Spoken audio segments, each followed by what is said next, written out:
Episode 73. It's episode 73. It's episode 73 of Talking with Tasha. Yeah. And this is actually another episode of Talking with Tasha plus Trey LOSTCAST. Oh, yes. Very exciting. Just a heads up, we are a little bit in the time machine with this episode. We recorded it before Thanksgiving and before Wicked came out because we talk about Wicked a lot. So just keep in mind that these were fresh things in our brains a couple weeks ago, okay? We hadn't even seen the new Stranger Things yet. So keep that in mind. But otherwise, I think the episode speaks for itself. I hope you enjoy. So without further ado, please enjoy this episode of Talking with Tasha plus Trey LOSTCAST. Lost Season 1, Episode 11, All the Best Cowboys Have Daddy Issues. And isn't that the truth? So, first, before we jump into this crazy episode, because it is kind of bonkers, it goes back and forth a lot. Like, this is when it starts to get crazy, I feel like. Like we finally have, like, two big-ish mysteries happening in this episode that aren't going to be answered for ages. No, but before we get to that... Yes. I went to Wicked last night. I saw on Instagram. Because we went to a special pre-screen. I don't know why it was on a Wednesday, but it was. So we went, and it was 3D. And I had a couple people ask if the 3D was worth it. I do think a couple of the numbers are pretty cool in the 3D. Good for you. Yeah. I can't go to 3Ds. I get migraines watching them. Yeah, so... we don't go see 3D movies. Yeah. Here are my loved it, cried. For good makes me cry no matter what. Oh, I'm going to sob through the movie. I kind of forgot how much I liked the song, the Sexy Time song. Why can I not think of it right now? Oh, As Long As You're Mine. As Long As You're Mine. Oh, gosh. It's like I'm going to get a little PG, there will not be a dry seat in the house during that song. Nope. Kiss me too fiercely, hold me too tight, flood my basement. Because Jonathan Bailey really is, the gays love him. The girls don't care that he's gay. We still love him. Yeah. I'd still drunk make out with him at a party. Who hasn't Who done wouldn't? that? I know straight men that'd be like, yeah, of course, bring it in. Yes. But then I also thought it was interesting, and again, I do this to myself, I take myself out a little bit. Cynthia Erivo, Jonathan Bailey, both queer people. So part of me was like, this is an interesting sort of thing happening. It's but just called for acting. Them. It's fine. Yeah, I know. But in my head, I do that to myself. No, I got you. I got it. Here's my kind of two hot takes that I think could be controversial depending who you ask. The two new songs, I don't know if we need them. I haven't heard. I don't know anything about them yet. So I would I don't know. Just so I can go in neutral. Right. I get that they're great singers. We want to give them another song. I will say they weren't pointless. They did kind of help move the plot along, but I don't think without those songs, we still get it. You know what I mean? Right. We still see the characters change or the, whatever. And then the other thing, okay, love Michelle Yeoh in Everything, Everywhere, All at Once. I love her in lots of other things. Don't love her. I don't know if her accent just doesn't land with some of this stuff or what. She's not a good singer. Not that she has a ton of singing to do, but I don't know. She just isn't my favorite. I remember I saw an interview with her in the past year because, we've been under this Wicked media blitz for the past 18 months. But I remember her saying, I was surprised when they reached out to me to say that they wanted me because I'm not a singer. But it was just the role that they wanted me to play, so yeah, here she is, and I think she does a fine job in the first one. I haven't seen For Good yet, but but Sexy Time song, great. I don't know, I still liked it overall. I did warn people a little bit, people that don't know as much about the show, the second half in the live version and in this movie version, not as happy fun times. It's darker. No. Don't go into it thinking we're having a good time because it's gonna be another party. No, it's not. Do you remember how we were excited at the beginning of the first movie because she's dead? Well, Here's some war. Let's go. Yeah. But I think in the first chunk, we have fun songs, like Dancing Through Life, Popular, like they're fun. Not so much fun in the, in the just some one. Sexy Time. Yes. Okay. And then right here, this is another spoiler alert. If you don't know how things end in Wicked, like skip ahead a couple. Okay, I was going to say, like, is not this a spoiler alert the for movie? you. You okay, know. Good. How do you know I don't know? Because Fiyero becomes the Scarecrow. That's how you know. I do know that. Yes. Okay, so at the end, again, spoiler alert if you don't want to know, when he like knocks on the floor and we know she's not dead. The special effects they do on him. Oh no. He does. I mean, it's a Scarecrow. But in my head, again, I do this to myself. I don't know why. Because I have to make this serious moment funny to me. Like, I have to do it to myself. Because the whole time when he says you're beautiful and she's like, don't lie. And I mean, they have a moment like that too because now he's a Scarecrow. But I was like, what if after all this, she sees him finally and she just goes, ew, like Scarecrow. Oh, that's going to be itchy. Yeah, like I changed my mind. I actually have hay allergies. Like in my head, I was Straw, like, I guess. Gross. And you don't really see him until that moment. Like you see the back of, like you kind of, they allude to it. But when you finally see the close up, they make his face literally like burlap. Like, oh yeah. So like, I don't know. Now, is that practical or is that CGI? I don't know. I have like done zero research about like the making of this next film because I love the magic of theater and movies, right? And because I know this property really well, saying it constantly through college, have seen the show just the once, but I've seen it, read the book a couple of times. The book, by the way, very dark, super horny. Super dark, super horny, super political. So, like, just know that going in if you're ever going to read it. Okay. And the song with the wizard where he's like, even if I told him I'm a fraud, no one would believe me. That like, they believe what they want. I'm like, can you say that louder for the people in the back? Like, it is, like, too relevant for right now. I can't. Natasha, this show is from the Bush era?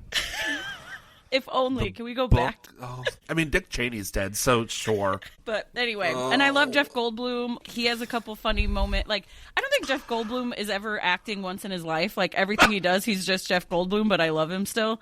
But he's captivating, and it's different enough that you can go, oh, yeah, you're not Ian Malcolm. You're not The Fly, you know? And then there's another sort of thing that was sort of added that it's kind of a fight scene, but it's funny between Elphaba and Galinda, where it's more like physical comedy kind of thing. Glinda. She's just Glinda. Don't give her that extra syllable. I feel like it's for Dr. Dillamond. I know, but I feel like they say Galinda a few times in this second half. But okay, I'll let you know. If you go to a theater that serves alcohol, if you take a shot every time they say, wait a clock tick, you're going to get drunk. That's like their new favorite phrase in this. Like, they're like, can you wait a clock tick? I'm like, wait a clock tick? I heard way too clock. Oh, no. No, like, give me a second. But they say, like, wait a clock tick. That's actually really cute. And if it we is, were in but college, they say it a lot. But if we were in college when this came out, I'm like, can you wait a clock tick? I'll be right back. Even my 39-year-old self is like, I'm going to start saying that. And it's a good one. Yeah. Okay. So that's my main Wicked review. Still liked it, but it did go fast. Like I complain that they took this 3-hour thing and like made it 6 hours, but we left the theater and I was like, oh, it's only 8. Like what time did it start? 6-ish. We were out by 8:39. Like for some reason I thought it would be later. You know what I mean? Sure. Like I was just like, oh, that was it. Okay.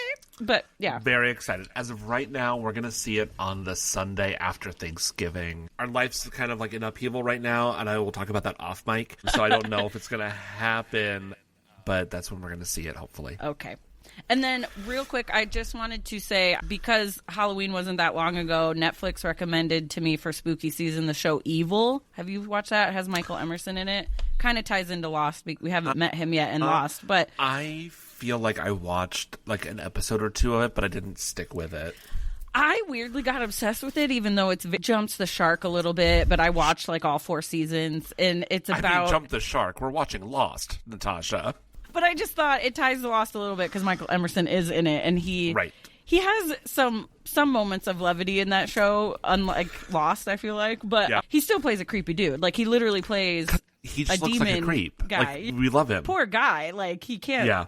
He's the creepiest looking dude. But yeah, for those that don't know, it's about this group of 3 people. One is a priest, and then the other 2, they're like assessors. They go out and see if people need exorcisms. And and so there's a lot of fun churchy stuff in it. But it's kind of like they what do I want to say? They do criticize the church. There's obviously the 2 assessors aren't believers, really. They're there to like pick everything apart and whatever. Right. And the one guy, Ben, he's more of the like engineer smarty pants. Like, in one of the instances, they're like, "There's weird noises in our kitchen," and he's like, "Your dishwasher's broke." Like, he, or he'll bring like he'll make sure it's not fumes or gas making him hallucinate, or you know what I mean, things like that. Like, he's that guy. But he's also the actor. I'm blanking on his name, but you've seen him in stuff. He's Indian or something of that part of the world. I'm not sure exactly of his ancestry. But I saw him on heard him on another podcast talking about that show when he got that role. It was one of the only times when he auditioned they didn't make him do an accent. And so I appreciate that they let him, So there's that. And I'm sorry I don't remember your name, but you were great on that show. That's why IMDb exists. Yes. And then are you an Only Murders in the Building person? Yes, we are an Only Murders in the Building household. Are you caught up or no? Yes, totally finished with. Okay, I finished all of it too. Do you think it just needs to end? Look. This was I've had like chit chats with other people about it. For me, this was a super weird season.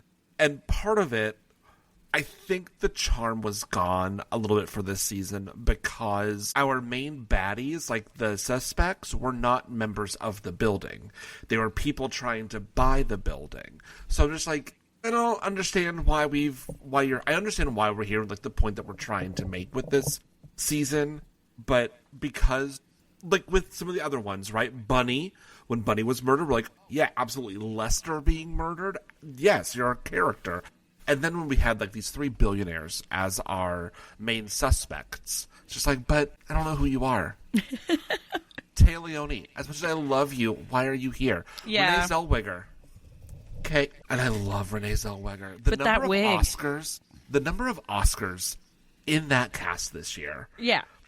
Like I think 7. I think there are 7 Oscars. I feel like it's a show now that's just like, what cameos can we get? That's kind of just now the and not fun mad of it. about it. Yeah, the number like, of Tonys, the number of Emmys. Like, yeah, it is a star-studded cast. This season was strange. I mean, I loved the teaser for next season. I thought that was very funny what they did. It's like, okay, now we can do it. But did I see the next season's going to be in Italy or something? So, like, it's not in the building at all. Yeah, because if we're going to be going after Cinda Canning's murderer, and she wasn't technically murdered in the building, we're not going to be at the Arconia. I don't know. I guess we'll have to wait and see. Because here's the deal. Even though I watch it and kind of... The first couple seasons, I was invested. I'm trying to figure it out. All that kind of stuff. And now I just kind of watch it half-heartedly a little bit. But I'm still going to watch it. Because the solution to Lester's murder did not feel satisfying this year. No, not really. Yeah. No. No, we're a Survivor household. Okay. I don't like this cast. I'm more of an Amazing Race gal, and I'm also annoyed that it's all Big Brother people. And even I'm still watching it, but I don't know who any of them are because I don't watch Big Brother. And sometimes I hate when CBS does that. Like, I know when they do their incestuous competitions. Stop. And I also, even though I love The Amazing Race, don't get me wrong. Again, I'm going to watch it every season because I just am. Even the last few seasons when it's like the one family, they're already like influencers or like, no, I want just like real Joe Schmo people. I wonder, a friend of mine here in the city, we've tossed around like, auditioning for the show. We already have like our team name picked out, but neither of us have like big online presences. Mm-hmm. We do-ish, just as like people in the world who are actors and like do things, but we're not like, I'm influencer Trey, and I'm here to show you how to open up bottle caps and have like 3 million followers or whatever it is. Right. Same. I do as a Joe Schmo. But as someone that has watched the show since the beginning, I don't want to see that person. Like, because I feel like they're always kind of on. I don't know. I just want normal people to be on it. Or at least people that know how to be on but not feel on. Yeah. Which is an actor, but just not what you want to watch on this show, right? But I think on a show like that, it's hard to... You're exhausted. You're tired. You can't fake... Like, you're gonna... Some of that... I don't know. I just feel like a lot of it is gonna be... They don't need to make it any more dramatic because the show in itself is dramatic. Like, this season of Survivor... I'm talking about personalities, and nobody is like a bad person, right? There's one of the survivors who keeps getting like the immunity idol and the necklace. Savannah, I'm sure she's a lovely person. She's a great TV character because people either love her or just like get her off of my television. And I'm in camp 2. There's just something about these shorter seasons, these shorter day lengths with Survivor that has taken some of the gameplay and made it too urgent, if that makes sense. Everything is just too fast. Well, okay, I've only watched 2 seasons of Survivor. I watched and during COVID, I simultaneously, which was interesting to do, I watched the second season in the Outback because I know Mitchell Olsen. He lives in Sioux Falls, actually. He's originally from this area. And then, and since I knew him, I was like, I'm going to go back and watch his season because I never watched it. And then simultaneously, I watched the season that was new at the time, which was all winners. Yes. And Winners at War, 40. Yeah, but then the winners that got cast off were actually just like on another island, and then sometimes one could maybe come back. Like, it was a whole thing. But there was, I don't know, there was something with another island. They didn't just leave. That was a different exile island, but I don't know if that was still Winners at War. I don't remember. I don't know the name. I am not like a major super fan, but I do enjoy the show anyway. But the thing that I thought was interesting about watching one of the seasons from the very beginning and then like a season 20 seasons later is those first couple seasons were literally like they're scrounging for food. They're they're eating bird feed. Like they're one guy falls in the fire. The people, was it the Australian Outback where their entire camp was like swept away in a river? So. Yes. There's big bugs. There's the whole debate about slaughtering the chicken or not. Whatever. Yeah. Like literally they're starving. Like you see them at the end and they're like skin and bone. On all the newer seasons, I feel like they put them in places where there's plenty of vegetation. They're not as scrounging for food. And I'm not saying I want like Hunger Games, like kill each other for food kind of thing. No, please but it's just don't. the objective has kind of changed. Now it's just way more strategy than it is literally surviving, you know? It's way more like it's tailored for the super fans. And like while Nick and I, that was our pandemic show, like we watched every season. It was way too much. But that said, when people are like, oh my god, he's such a this or such a, I'm like, I don't remember anybody's faces or names. You're there for you're there for one season probably. If you come back if you get cast on the next one, great, I know who you are. But there's been a lot of chatter about like the 39 days, which was like the beginning, versus I think it's 26 or 28 days now. And just like even those like 13 or 11 days difference are such a different dynamic because with those longer seasons, you've got like a day off a lot where you're just like, cool, I'm going to sit around now and I'm going to chit chat with Natasha. And now that we're post merge, like get to know you a little bit. And like, oh, there's a different dynamic. Whereas like now it's so tribal, truly tribal, and it's not interesting to watch when they do that. I actually was kind of annoyed with when I watched that newer season, which was now like 5 years ago. But I was like, just everything was alliance talk or like, who are you going to give that to? I'm like, do you guys talk about anything else? I know that's all they have to do, but like you were saying, they don't have downtime to, I don't know. I just thought it was too much. Because when it's a truncated season like this, just what they've done for like 10, 15 seasons now. That's all. Like it's just like great. We did a reward challenge, and then we had our challenge, and now we have to vote, and now we have a challenge, and now we have to vote, and now we have a challenge, and it's just like take a breath, go away for the weekend. Let's go upstate. Like just. Oh my gosh! Let them have some downtime because then there's some different dynamics that form, and then you get to see those interpersonal relationships. And again, back to Lost, right? Yeah. I will forever defend Lost because these are characters that I cared about and I wanted to know what was happening with them. And if I don't care about you, this season of Survivor, a lot of the later seasons, I'm not as interested. Yeah. But we watch it because it's habit now. Yeah. I get it. And to see what's coming for 50. So. And you singing that little bit of that Hamilton song. Someone sent me a video today where, when they talk about at the end when Eliza is like, I made a monument in your honor, and was that you? Yeah, that was sent that to sent you. It to me. The one of the Irwins. I sobbed. Okay, I forgot it was you, but yes, it was you now that you say that. Because I was like, no, how is this so perfect?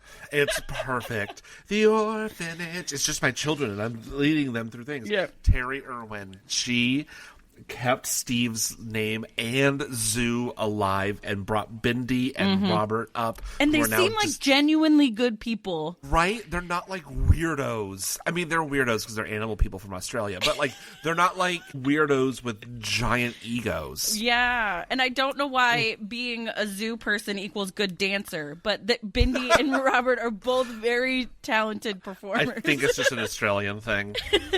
Real quick, we're going to pivot to Lost, but do you watch Dancing with the Stars at all? I absolutely do not. Okay, well, he's doing great. And That's what I've heard. That's what I hear.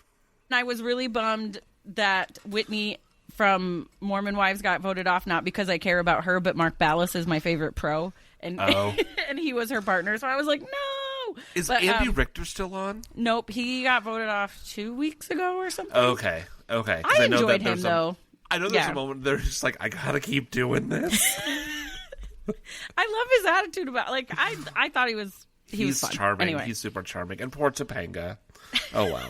My brother actually watched the first few episodes because Danielle Fishel was on it. Yeah. He was like, I want to see Topanga. She did great. Yeah. Good for her. I'm just waiting for her to get back to Pod Meets World so we can finish and be really mad at Corey Matthews. And yeah, the whole cast came the one time, minus Corey Matthews. Yeah. Anyway, and I don't think Ryder Strong was there either, but he actually had a reason. He was doing something. If their personas on Pod Meets World are true, Ryder would have been there unless there was something with his kids, his dad, or he was hiking in a national park. Could have been any of those things. I don't know. He's so well adjusted. Crazy. Speaking of crazy people, tell me about Jack this episode. I was like, where's he going with this? I almost was going to pivot to another thing because Maitland Ward... No, I just got to say this because this is how my brain works, 6 degrees of Kevin Bacon. Maitland Ward, that was on Boy Meets World, was on Steve Rachel. from Blue's Clues' podcast, and she's like a porn star now. Yes. And they have this conversation where he's like, as Steve from Blue's Clues, I feel like I'm not allowed to talk about any of this. And that must be hard as a grown man. Well, to and it's so interesting. And I will say, even watching the little clip of him saying the word sex was even oh. See, I don't feel that way, right? Steve is probably, 10 years older than us? He's 50-something, yeah. Okay, so he's, more than 10 years older than us. And, yes, I was a little bit too old for Blue's Clues, but I still watched it. I was too, because I had a younger brother, so I've seen it all. My sister, and why not? But, yeah, watch that porn, Steve. You're not around Blue anymore. She's not an actual 4-year-old. Watch the porn. It's okay, Steve. Well, and here's... I'm going to do this direct to camera. Steve, if you're watching this clip of Riverside on Instagram, watch the porn. And the thing... Okay, here's how I'm even more sick and twisted. Watching him talk about that, I was, weirded out. But I oddly do find Steve attractive. He's very handsome. Especially now... Because he's got a paternal... sense to him because of our childhood a little bit. Wait. No, he can still watch the porn. But anyway, I think for me, he wears the thick glasses now. I've always liked glasses. He's kind of bald, but he wears the hats. I like a newsboy cap once in a while, whatever. And he just seems like a genuinely nice guy. Maybe he's not, but I don't know. Steve, watch the porn and call Tosh. He's got to have lots of Blue's Clues money. He's probably doing all right, but... Right. Anyway, okay, Lost. Let's get more to jokes. That. Okay. But that's where my brain went. You mentioned Boy Meets World. It was Topanga, Boy Meets World, Maitland Ward, Blue's Clues. Amazing. Okay, Lost, Season 1, Episode 11. All the best Cowboys Have Daddy Issues. And I wrote, this title is amazing. It's so long and, already off track. I forgot this was going to be a Jack episode because it feels like such a Sawyer title.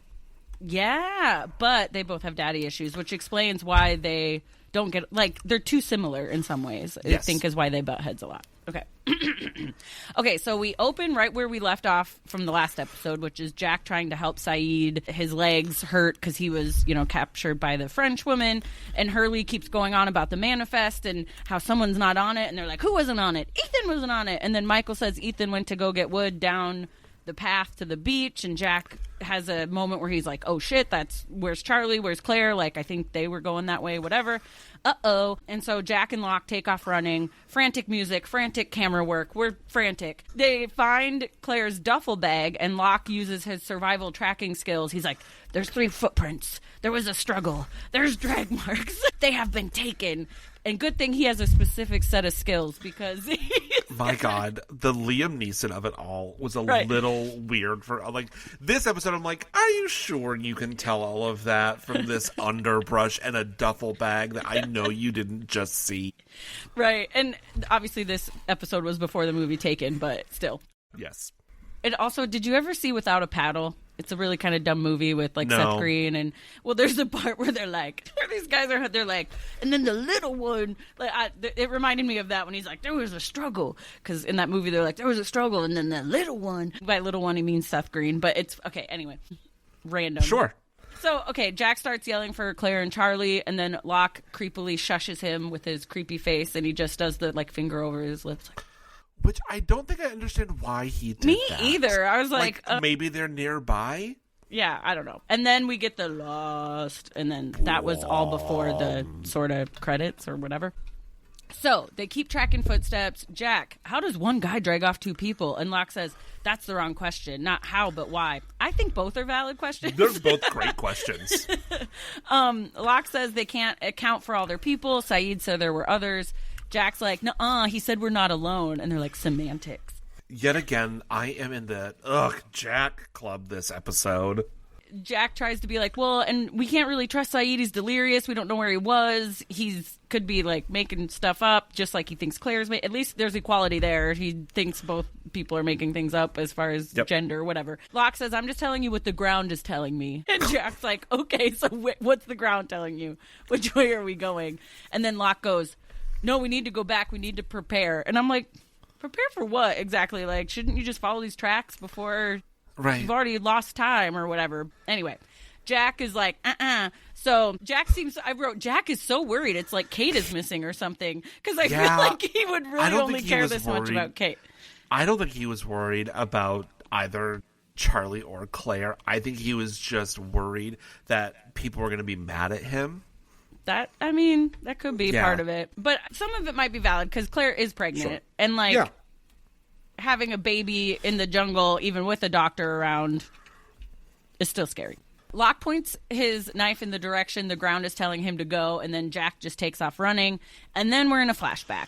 We're in an operating room with Jack. There's a patient on the table that's not doing well. All the beeps and stuff aren't good. Mm-hmm. Jack has the paddles, and he's like, clear, not looking good. And then we see Jack's dad, and he tells him to call it. Also, I noticed Jack's surgical mask had a tear on the side, and I thought it was weird that they wouldn't have fixed that or got him a new one or, just continuity kind of thing. Anyway. He was just too into it. We know that's Jack's dad because he saw him earlier, randomly on the island, so put 2 and 2 together. And then, so Jack's dad tells him to call it, and then Jack just looks at him and says, you do it. You call it. And then that was the shortest little flashback. It was just a little blip, and now we're back on the beach. Yep. And Kate is upset with Locke for letting Jack go alone, and Locke is getting supplies and stuff together and says, don't worry, I'll catch up. And of course, Kate is like, I'm coming with you. And we wouldn't expect anything different, really. And then, of course, Boone, who wants to help but usually messes things up, is like, I want to come. And then Shannon's like, what are you going to do? Real boy. And Shannon is all of us when she's like, how are you? You don't know how to do anything. How? What are you going to do? And then Walt also wants to help out because he's like, Vincent's a dog. He can sniff it out. We'll have him sniff something at Charlie's and whatever. I love the childlike wonder. It's so good. Yeah. And Michael's like, no, that's going to be a no for me, dog.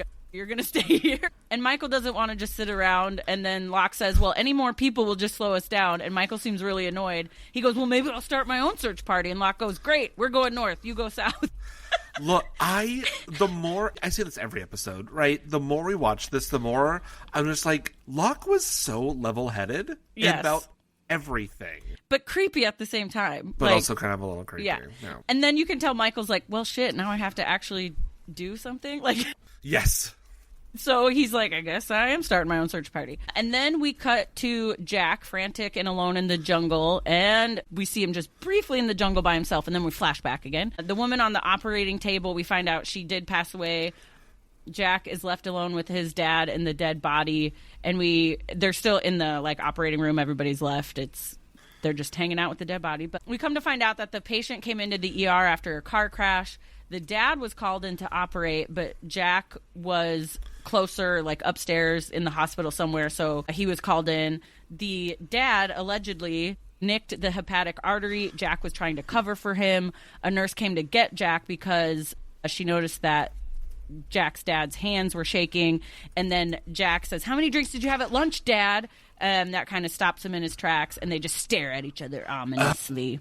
Also, the hepatic artery is the main artery that supplies oxygen-rich blood to the liver. So how interesting that Dr. Daddy Shepherd was drinking. Mm-hmm. I love that you looked that up. Or did you just know that? Or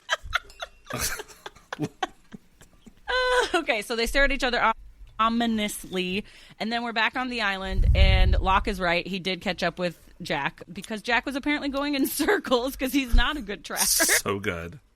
Locke says he hunted with Ethan, and he knows that Ethan is also very knowledgeable. Jack wants to help, but Locke makes a good point. You're our only doctor. Maybe you should stay out of harm's way. Just hang out at the caves. Being the doctor is important, which is a very valid point. But of course, Jack is like, nah, I'm coming. So then Locke's like, fine, follow me. And then we get a close up on Kate's hair and her face. That is did you see that video? Yes. And I sent the clip to Trey because I was like, literally, it's just hanging on her nose. Like, get it out of your face. Anyway, any hoodly do. And then back at the cave, Hurley and Michael are filling up water bottles. Michael's like, I just wanted to help. Locke's just like, go south. And Michael's going on and on about feeling like a second-class citizen just because Baldy can bag a boar, is what he said. It's so good. And then Walt is like, well, he knows way more than that. He's the only one that brought any survival gear, but also kind of creepy to have a whole thing of knives. But anyway. Right. And then Walt calls him like a warrior and says, I'd listen to Mr. Locke. And Michael's like, well, I don't want you to listen to Mr. Locke. And I also think Michael's just reunited with his son, and his son doesn't like him. He's idolizing this other guy. Like, it's all kind of ego stuff. I do feel bad for Michael in this instance. Mm-hmm. He tells Walt to stay with Hurley and then says, I may not be a warrior, but I'm gonna go south. And then Hurley says, silly. And then Hurley says, back home I was something of a warrior myself. And I was like, what are you talking about? Things that make you go, you know. And then we're back to Locke, and he's tearing red cloth strips to mark their progress and hopefully not get lost. Take a drink. I think it's so funny on a show called Lost when they're like, I think we're lost. And it's like, yeah, you are. Like, in which, level? Because there are levels of Lost on this show. There are levels of Lost. Boone's like, can you get us back? Like purgatory or hell, according to Dante. And Boone, he's like, you can get us back to camp, though, right? And Locke says, sure, as long as nothing happens to me. Not exactly reassuring. And then Boone says, I'll leave the red. He takes over doing the red strips. And then Locke hands him the cloth. Locke says they should take a break. And Jack is like, what? We can't take a break. We can't take a break. Kate's like, can you stop being a dick for 4 seconds? And Jack is like, no. And then he kind of admits he feels bad that he didn't believe Claire. And then I just wrote in all caps, believe women. Yes. And then Locke yells for Jack, and they find the old bandage that was on Charlie's fingers because he always puts tape on his fingers and writes stuff on it. So they find an L, and I wrote that Charlie's a little punk rock Hansel and Gretel, just leaving little things behind. And then they find an A, and Jack says, let's go this way. And Locke is like, I don't know. I see prints this other way. And now they're all confused. And then Kate makes a valid point that, like, Ethan or the others or whatever could be leaving these to confuse them or lead them into danger or whatever. So now it's Kate and Jack and Boone and Locke, and they're going to follow 2 separate trails. And now we're back in the caves, and Walt is talking with Sawyer, basically filling Sawyer in on everything. Or are they at the cave or the beach? They might be at the beach. They're somewhere. I think they're at the caves. He's explaining to him what's going on, and he's like, that guy Ethan took Claire and Charlie. And Sawyer's like, who's Ethan? And we're all asking that. Who is Ethan? Don't we all want to know? Yeah. And then Walt's like, I don't know. His name wasn't on the manifest list thing. And Sawyer says, well, what if he lied about his name? Wink, wink. And wink. Walt goes, well, that's pretty stupid to lie about your name. I love him. And then Sawyer just smirks in his Sawyer way. And then Sawyer calls Walt Tattoo, and I didn't totally get that reference. Is that like, I get it. The plane? Yes, like it's Fantasy thing? Island. Okay. Yeah, his name is Tattoo.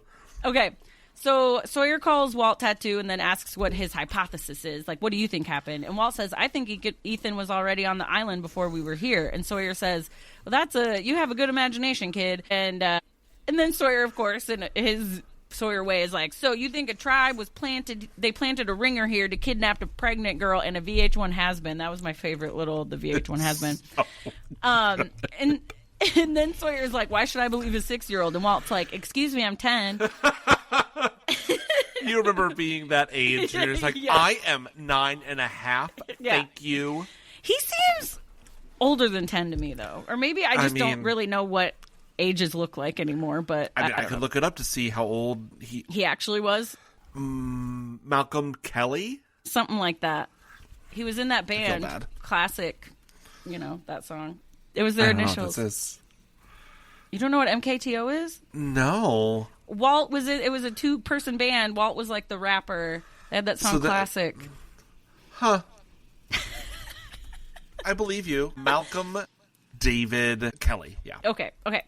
I knew he was a 3 named Malcolm. Mm-hmm. So he says, I'm 10. And then Sawyer goes, oh, it must be true then, because you're 10. Walt, I was going to call him a million other names, trying to keep all these names straight.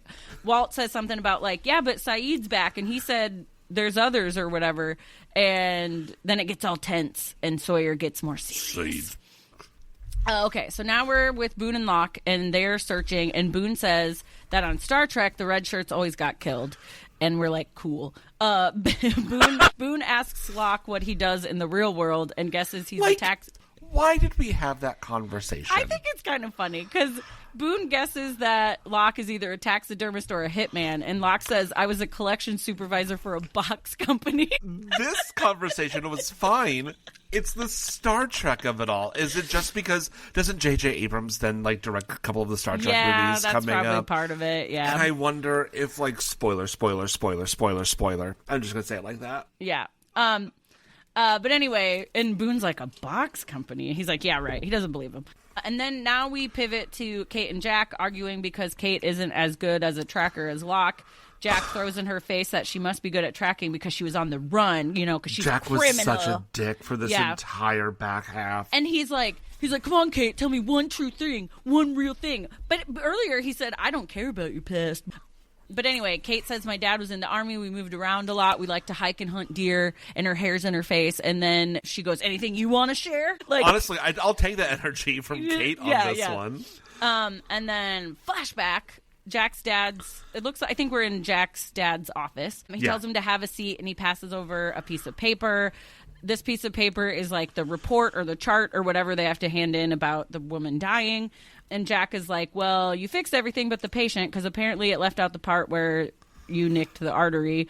And Jack says that his dad never should have been in the OR. And Jack's dad is like, I know my limits. I was fine. Jack says he won't sign the document. Jack was the surgeon. And then Jack's dad throws in his face like, you're the surgeon of record when she died. So you're going to take responsibility for this whole thing, blah, blah, blah. And Jack's dad is like, if you mention alcohol, to strip me of my license. And Jack's like, duh, I know. That's what I'm trying to do, Dad. And then the dad is like, I know I was hard on you, but I had to be hard on you to make you great. I sacrificed our relationship so hundreds and thousands of people could be saved by your skills. Like, that's literally what he says. I was like, what? The misplaced messiah complex that this man put on his son. Right. And that is why Jack is the way he is. Exhausting and kind of a douche. And I get that a lot of doctors have this sort of God complex, but this is like to a whole other level. It is, you know? Crazy. Yeah. And then the dad relents and says, what happened yesterday won't happen again. So he did kind of admit, like, yeah, I fucked up. Maybe I shouldn't have been there. But Jack then is guilted enough into signing the document because he believes his dad won't do it again, allegedly. Now we're back at the cave. Men. Now we're back at the cave, and Saeed is chilling with his leg wound, and Sawyer kind of scares him awake. And Sawyer says if he were a lesser man, he could beat the snot out of him right now because he can't fight back. And Saeed says the whole reason I left is because I'm ashamed of what I did to you. And he wasn't planning on coming back, but, you know, I left because of the torture and stuff, but I'm back now, so. Because of the torture and stuff. And Sawyer says he's out of sweet, sweet forgiveness. But Sawyer asks, why are you here then? And Saeed's like, I was held prisoner by the French woman. I don't know what accent that was. I don't know what voice that was. It just came out. And Sawyer's like, the one in the distress call? Like, what? Which is a good response. What do you mean? Yeah. And then Saeed kind of, I made it even smaller, like science expedition, shipwrecked, we're not alone, not her people, they all got sick, she murdered them, just catching Sawyer up on the details. She says there are others, but she's never seen them. Saeed says he might believe her because he could hear and feel something in the jungle. Sawyer fills Saeed in that the tide is rising and the hull is almost in the water, but he kept his signal fire burning, so I guess they kind of have a truce in this moment a little bit. Sawyer's a good guy. Sawyer is a good guy. Yeah, he's that he's the epitome of the character you love to hate. Yes. He messes things up, but he also does nice, like he confuses the snot out of you. He's so human. Like, that's what it is. He's like just such a human. He is the epitome of hurt people. Yeah. He has been hurt so much in his life, and that's how he thinks he has to travel through the world, but he doesn't. This man is full of compassion. This man is full of empathy. This man is full of so much knowledge and a love for life and a love for reading. And my God, except for all of the bullshit toxicity and posturing, we should all be Sawyer. But that's also, we could say the same thing, sort of, like Locke's been hurt a lot. Like Absolutely! Sorry. And he's not as shitty of a person, but he just comes off really creepy. But he is willing to help. But anyway. Trust the weirdos. Just trust the weirdos. Okay, if anybody says, I can solve it all like Jack does, or other people that we might know in this world. Don't believe them. Don't believe them. Okay, so Hurley and Walt, they're playing backgammon, which I've never actually played backgammon. I don't know how it works. Like twice. I think I kind of understand it. Walt is apparently kicking Hurley's butt, and Walt says that his other dad, Brian, said he was one of the luckiest people he had ever met. Hurley says he has to go to a meeting. I don't know what that means. He goes, I have to go to a meeting, so we're done playing. And they must have been betting on the game, like fake money and stuff, because then Walt yells, you owe me $20,000. And Hurley says, you'll get it. And then, literally, spoiler for anyone that hasn't watched the show, a thing went off in my head. I forgot we find out he won the lottery before. Yeah. I totally forgot that till he said, oh, you'll get it. You know, I was like, yeah. Totally spaced that off. Hurley won the lottery. Boone and Locke, they're tracking stuff. Locke says they're following his gut at this point because apparently the ground isn't telling him much. Now it's his gut telling him what to do. Locke asks Boone what his job was in the real world. He's a Nepo baby, basically. Boone's mom has some kind of wedding Martha Stewart empire, and Boone runs one of the subsidiaries. And Locke's like, well, who's running it now? And it's like, he doesn't do anything. He just, like, collects a check, is what I'm gathering. Anyway. And then Locke just out of nowhere is like, it's going to rain in 1 minute. Like, he literally says 1 minute. And Boone's like... I need to know more about that. Yeah, and Boone's like, what? Should we head back? And then he's like, nah, I'll stay. And then it starts to rain, like, downpour.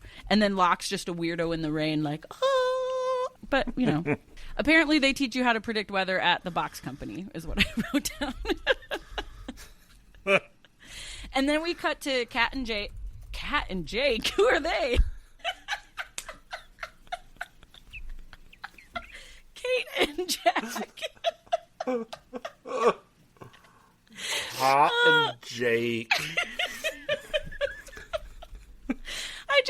some letters around, you know. Okay, Kate and Jack, they're also in the rain, and they find another finger letter bandage thing, and then they hear weird screaming, and Jack takes off. And Kate's like, what are you talking about? Where are you? Because he's like, do you hear that? And Kate's like, no, what are you talking about? And Jack takes off running.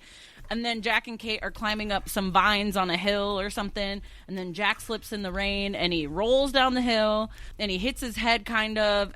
And then he turns over, and Ethan's right there. Mm-hmm. And Ethan says, stop following me or I'll kill one of them. And then they fight in the rain. Because everyone... It wasn't really a fight, though. Jack got his shit rocked. Because everyone's hotter when they're wet. We'll just go back to that. Sure, let's do that, too. I've said that before on this podcast. Even Ethan. Yeah. He's got a weird face, but whatever. Sorry, man. You just have a face that I think is creepy forever and always. Anyway, they fight in the rain, and then Ethan says, no more warnings, and then kicks Jack in the face, and it looks painful. Yeah. And then we flash back again, and Jack is in the hospital seeing his dad talk to the dead patient's husband. And then a nurse is like, I think the husband's threatening to sue, so the dad's kind of like comforting him or trying to smooth things over or something. And then, again, little blip of a flashback, and we're not in the hospital anymore. And then we're back to Jack and Kate. No more rain, because, you know, I get it. In the jungle, you get some of those, like, quick downpours, I guess. No more rain, and Jack is like, Ethan was here, and Kate's like, what are you talking about? You hit your head, you know, whatever. And I think it's interesting that in this episode, people are treating him the way he treated Claire. Yeah. Oh, I didn't even put that together, but you're right. I didn't put it together till right now. Like, saying it out loud made me realize. But anyway, so, yeah, he swears Ethan was there. Kate thinks he's crazy, basically. And now, for both of our search parties, the rain has washed away any trail that was there, but Jack takes off running anyway, just running, I guess. And then we flash back, and it looks like Jack and, I wrote Daddy-O this time, Jack and Daddy-O are in, they're like in a deposition or some kind of like, yeah, because like if a patient dies, the board has to like what happened? Yeah. So what happened? What had happened was Daddy-O is kind of blaming Jack, and then Jack, a few things come to light that he was not aware of. We find out that the woman was pregnant, 2-3 months, like early pregnancy. Yeah. And then Jack feels even more shitty. And then Jack says he needs to revise his statement. And he totally flips and tells the truth that he tried to come in and save the botched surgery because Dad was drunk and nicked the artery.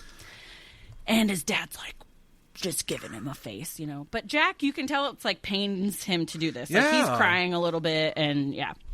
But he ultimately did the right thing. It's hard to do. Tell the truth. Like, yeah. Because if it comes out that you lied and the other doctor lied, it's a lot. Don't protect corporations. And then we cut back to Jack and Kate running through the jungle, and they come across Charlie hanging from a tree, which I forgot this whole thing even happened. This whole sequence, I cried. Because I forgot how intense this was. I forgot that this happened. So Jack tries to lift him up, and Kate's trying to climb up this tree to cut him down, but it's wet and it's slippery, and she can't really reach, and, you know, they're struggling. And Charlie does look like shit. They do cut him down, and then Jack starts CPR and mouth-to-mouth. And I think I would have been more upset, except I know he survives. Yes. But yes. I'm sure the first... Usually I'm a crier. I didn't totally cry, but I did get, like... I still had the suspense of, because it's like, wait a minute. Yeah. Because Jack isn't doing the normal CPR. He is like banging. It is. He's like, whoa!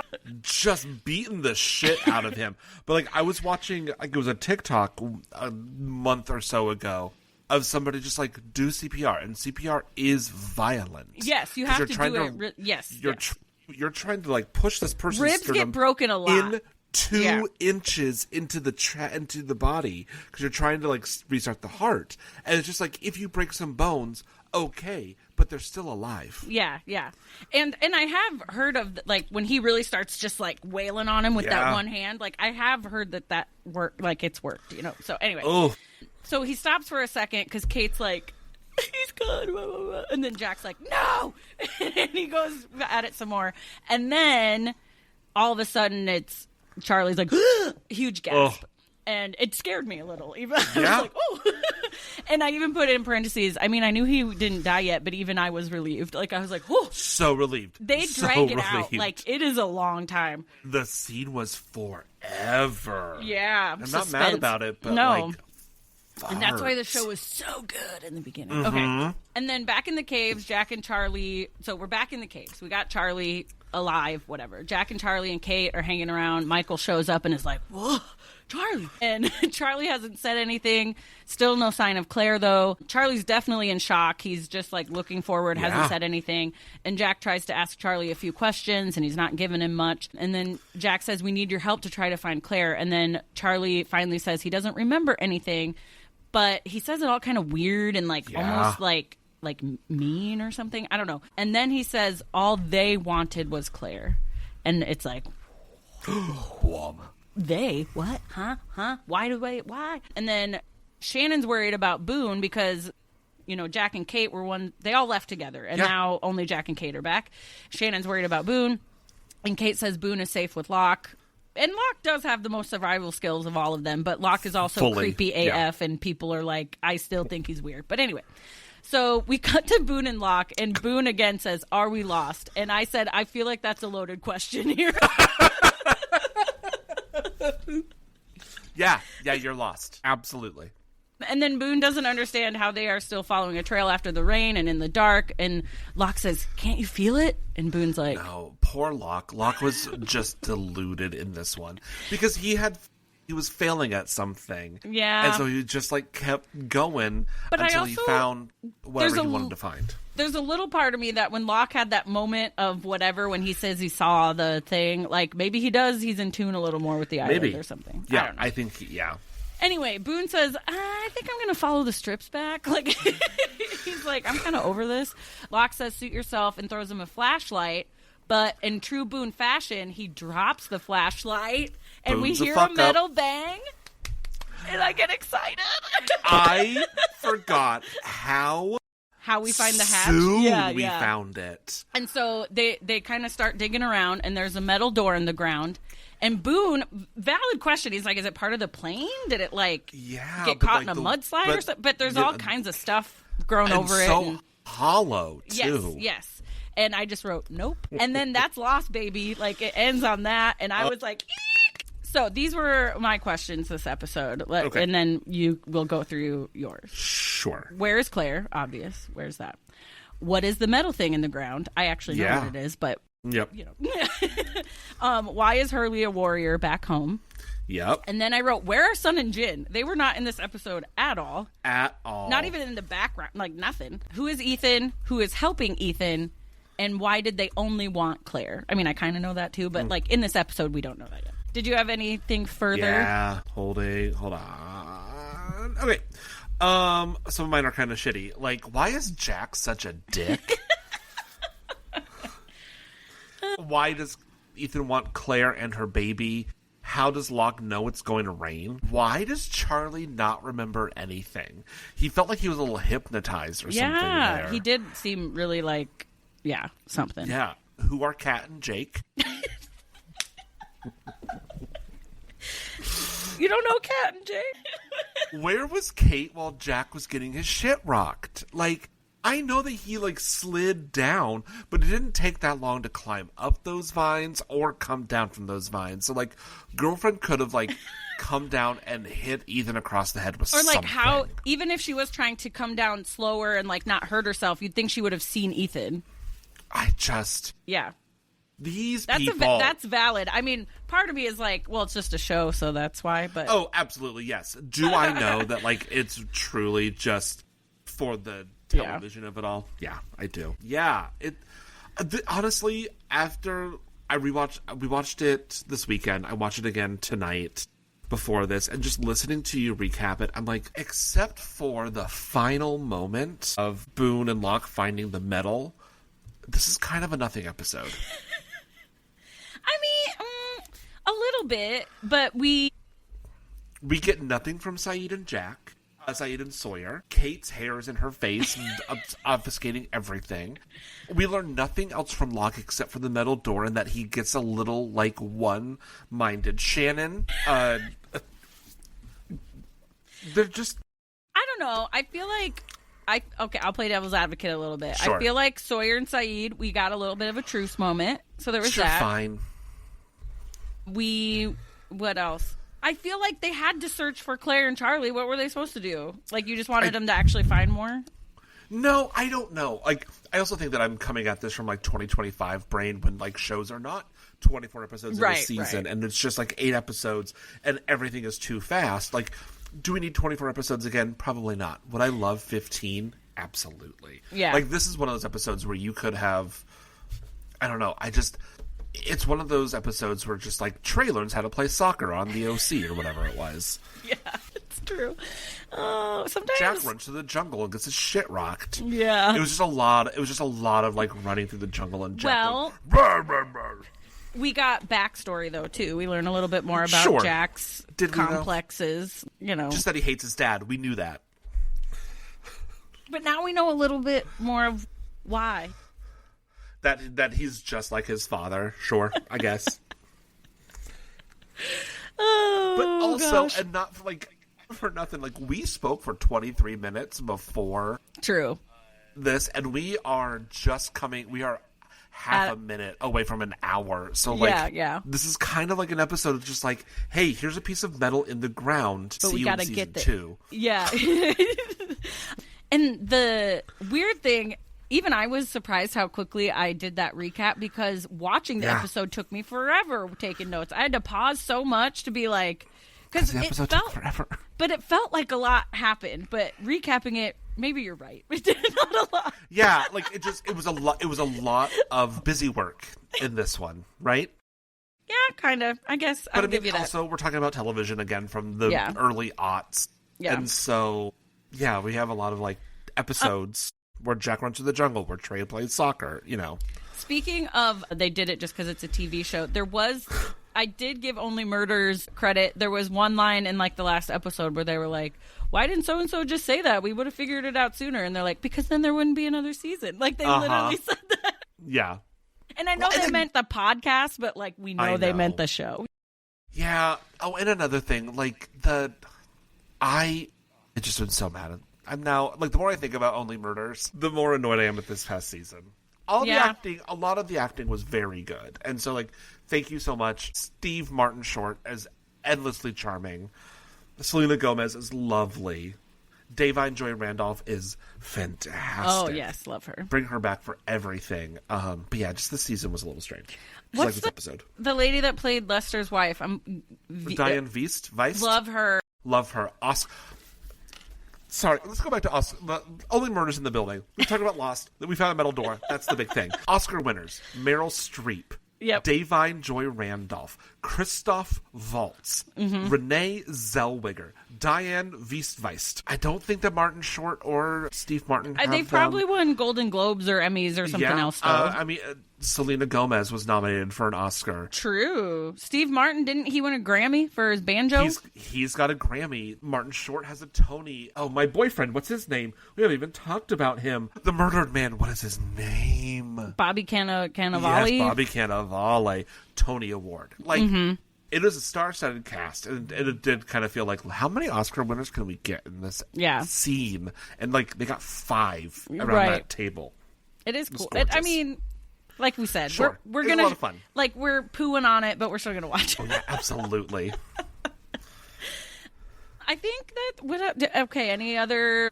We didn't have any books in this one. No, like, song references. Nobody engaged in the arts. Everybody just ran in the rain.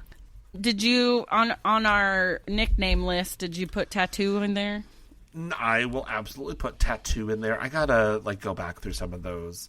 I'm also supposed to be, and I'm publicly apologizing to my boss Eric, and he's not really my boss, but like he runs GPCD.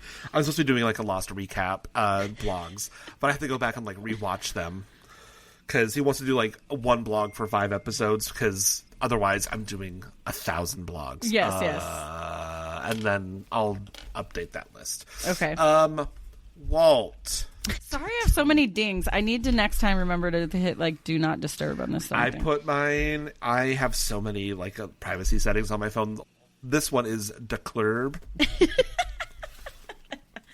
The thing is, like, especially now that with the latest update on your phone, you know, everything mirrors on your laptop. So like literally everything dings on both. I'm on a PC. I have a MacBook, but I'm working on a PC right now because I've got USB ports. I have a MacBook Air, nary a port. Bring back a CD-ROM. Bring back chunky computers that weigh 7 pounds. Yes, love it. But have ports. Yeah, we need more ports. Dear Tim Cook. Yeah, this MacBook, it's not the Air. I don't know what it's a Pro from like 5 years ago. It's getting old now, but I love her. Marcy the Mac. I don't know. Yeah, whatever. I think that's it. Is that it? I think that's it. I could bullshit for hours, but do you want more of this? Do you want more bullshit? Write into Tasha's email. I feel like the ending, we never exactly know how to end it. We're like, so is that it? Like, get lost. Get lost, and then we talk again. Midwest goodbyes. We don't know how to end things. We are currently we have pat our knees and went, well, I should get going. Yep, and now we're going to slowly towards the door. We're going to stand by the door. Shoes on. We'll be there for another 20 minutes. I just can't believe that Marcia ran her car into the tree again. What is she doing? It's so cold out. I'm going to start the car from here while we just keep talking. Yeah, I'll have another Yeah, in the Midwest. Yep, that's how it be. All right. Hey, Tosh, get lost. Adios, muchacho.